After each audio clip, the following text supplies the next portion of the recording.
All right, so let's continue with our lesson. Let's talk about cell counts now. And we're mostly gonna talk about manual cell counts.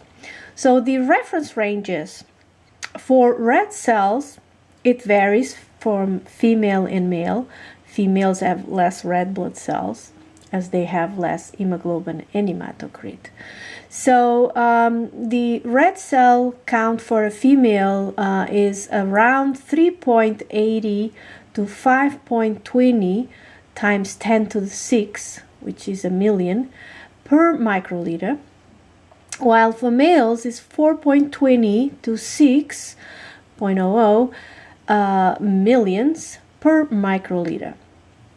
Notice that we have 2 decimal places when reporting red cells, talking about millions per microliter, and so all the way to this second decimal place here is very important to report because it's a big number. The white blood cells, I usually just reported the reference range is the same for males and females, and is about 3.6 to 10.6 thousands times 10 to the 3, that's thousands per microliter. Now you probably recall us saying in the past 5 to 10, right? 5,000 to 10,000 per microliter. But it has been recently revised by the hematologists that is actually values of white cell counts are normal all the way down to 3.6 and not starting at 5. And so this is the value that you will find in your textbook. A lot of clinical labs will still use the 5 to 10, but in reality, this is what is now considered more correctly the reference range for white cells. So 3.6 to 10.6 million, thousands per microliter. And then notice that white cell counts, because there's less, so we're talking about thousands per microliter as opposed to millions for red cells, we only report to 1 decimal place. And then platelets, we have 150 to 450 thousand, 150,000 to 450,000 per microliter is the normal number of platelets. And here platelets are usually counted or referred to as whole numbers. Okay, so whole numbers for platelets, 1 decimal for whites, and 2 decimal places for red cells. Make sure you remember that when you do your lab exercises. So cell counts values are going to give us interesting indication about the health of the patient. So if we have values of white cell counts that are above the upper limit of the reference range, we say that we have a leukocytosis, so elevated values of white cell counts. And a leukocytosis is usually associated with infection and inflammatory processes in general, and malignancy or cancer. On the other side, if we have values that are lower than expected, so lower than the low limit of the reference range, we have a leukopenia.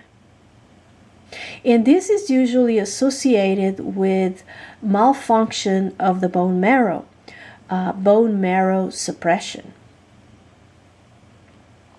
Now, in terms of the red cells, so if we have elevated red cell counts, these can be due to polycythemia vera, which, as you recall from what we talked about before, it's a myeloproliferative disorder, a severe malignancy. Or it could be due to a secondary polycythemia or a relative polycythemia. On the other side, if we have, and of course elevated red cells are values above the upper limit of the reference range, so we call it a polycythemia. Decreased values of red cells don't really have a term, but it's most likely associated with the condition of anemia. Now, in terms of platelets, if we have values of platelets that are above the upper limit of the reference range, we have what we call a thrombocytosis. Now, there's thrombocytosis that might be temporary.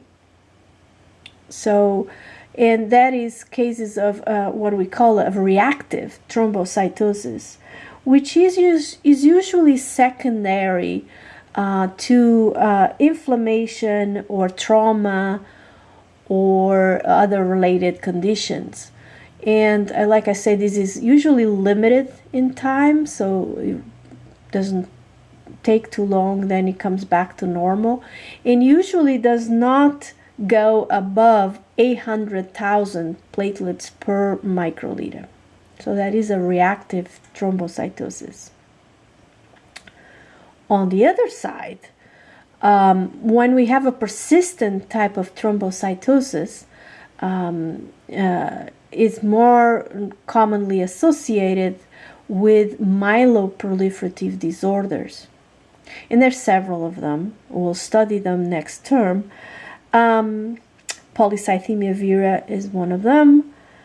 Primary myelofibrosis is another one. And essential thrombocythemia is another myeloproliferative disorder that is accompanied by increased number of platelets. Now, sometimes people confuse the two terms, thrombocytosis and thrombocythemia.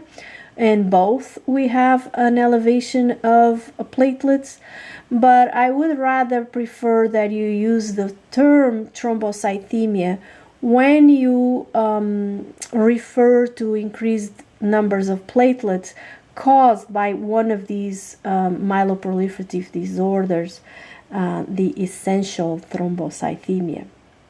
For all the other cases, I would just use the word thrombocytosis.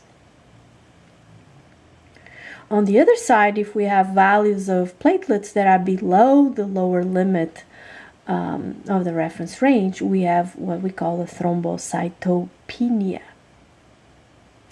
These are associated with certain coagulopathies, and also when there's malfunction of the bone marrow, so bone marrow suppression. So as you can see, cell counts, they can give us several indications of disease states, or if they are normal, they will help the doctor, it will help rule out these conditions. So very important lab tests for the physicians. So the purpose of the manual cell counts. So as you know, or maybe you don't know, but most clinical laboratories utilize instruments, automated instruments to do, all the tests that are included in a CBC. And so manual counts are not that often performed, are actually being phased out because automation will give us results that are much more accurate than any manual counts we may do. However,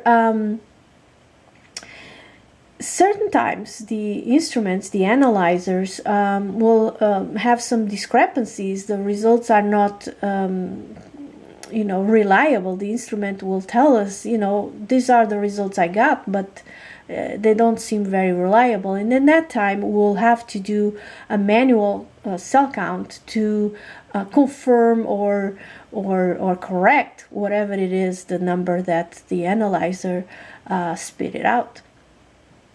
Another reason to do manual cell counts is when we counting cells in body fluids, so other than blood.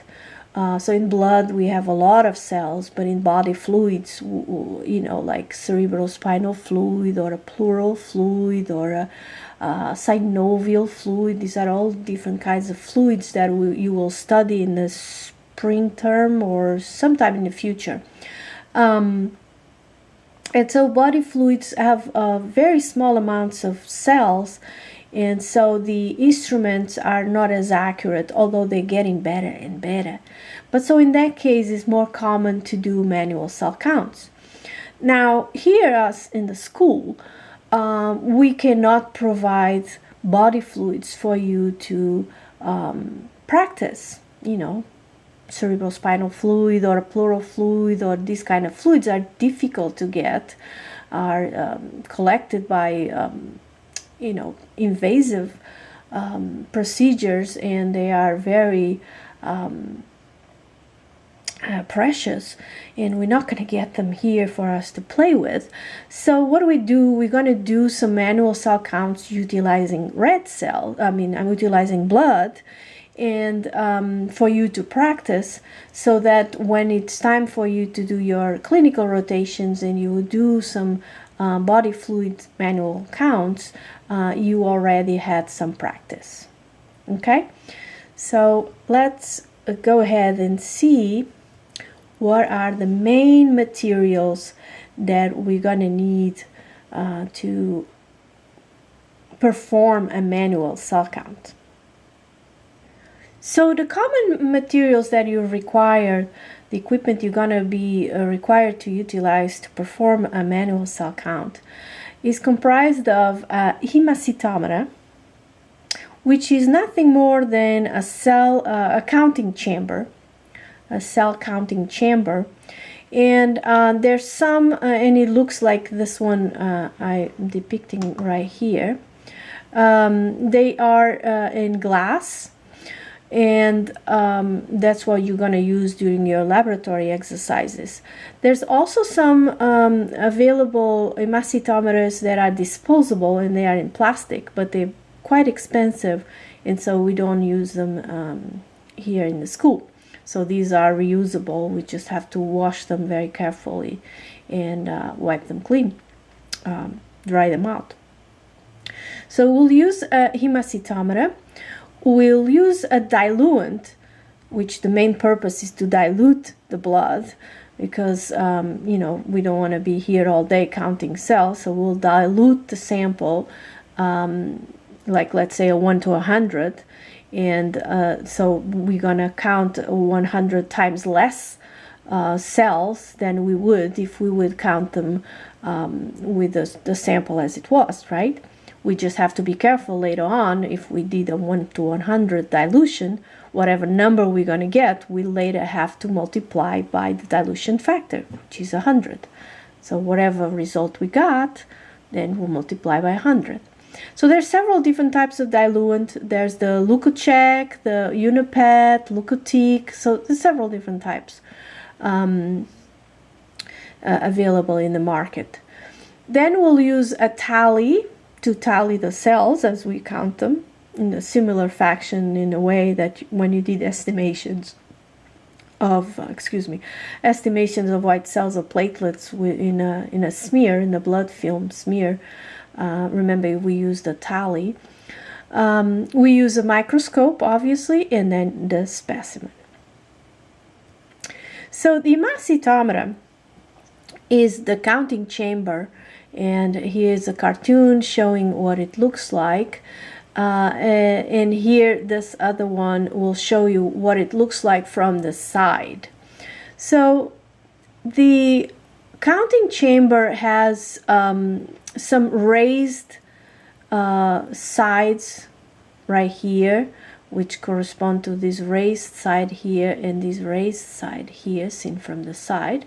Then you have a moat on one side and another moat on the other side, corresponding to the moats right here. And then you have a platform, raised platform, and not raised as high as these sides. So you have two platforms, and so here it is. That's the platform right here, which I after all, so we have the masitometer, and then we cover with a cover slip, which is also in glass, which is seen right there. So there's a space here between the platform and the cover slip, which is about 0.1 millimeter. Remember, millimeter is more or less the thickness of your nail, and now it's a tenth of that thickness. It's this distance between this platform and the cover slip, and that is that space right there that is going to be filled with our sample, and where we're going to count our cells. So there's this little groove on each side, so that is depicted here by this V shape, and that's how we introduce the blood in that really tiny space between the platforms and the cover slip. So there's this depth right there of 0.1 millimeter. Now in each of these, there's two platforms separated by another moat right there. Each platform will have graved onto it a ruling called the Neubauer ruling. So this grid has it's 3 millimeter. It's a square, and it has 3 millimeters by 3 millimeters. Okay, so there's these larger squares, 1, 2, 3. So each of these large squares right here that are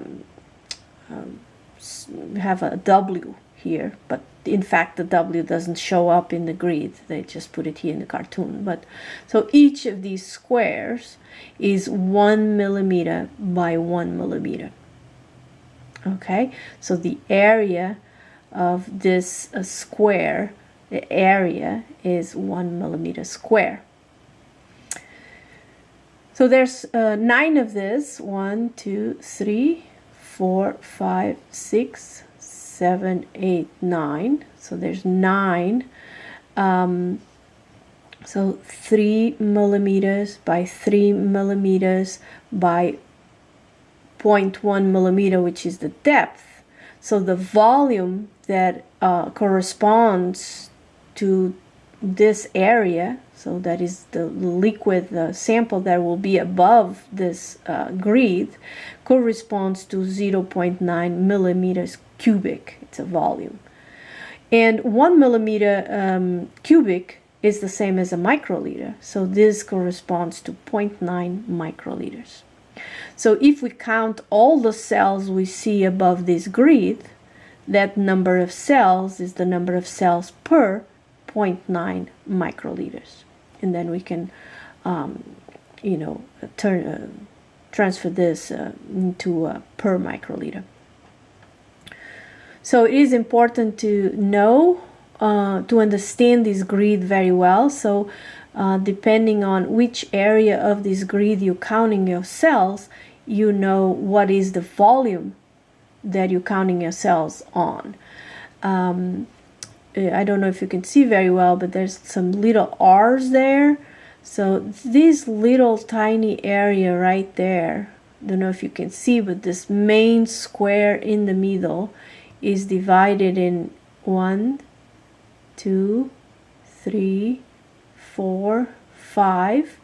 So there's 5 of these smaller squares across and 5 this way. So there's actually 25 of them in this larger square.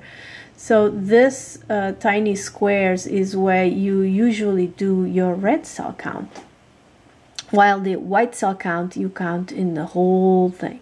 Remember, there's way more red cells than white cells, so you want to count a smaller volume, otherwise you will be here counting all day. So here's your ruling, your grid.